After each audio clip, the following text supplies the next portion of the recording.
વલસાડ ડિવિઝનના ડીજીવીસીએલના આઉટસોર્સિંગના એફઆરટીના કર્મચારીઓ સાથે થઈ રહેલા અન્યાયને લઈ વાંસદા ચીખલીના ધારાસભ્યની આગેવાનીમાં રેલી યોજી આવેદનપત્ર આપવામાં આવ્યું હતું।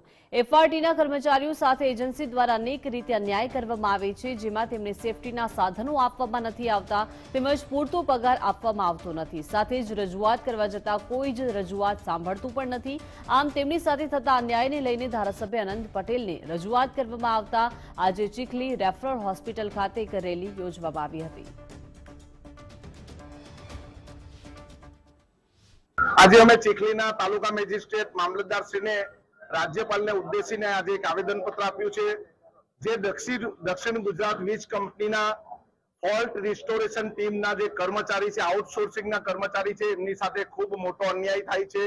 એમને પૂરતો પગાર મળતો નથી, પગાર સ્લીપ મળતી નથી, પૂરતા સેફટીના સાધનો પણ એમને મળતા નથી।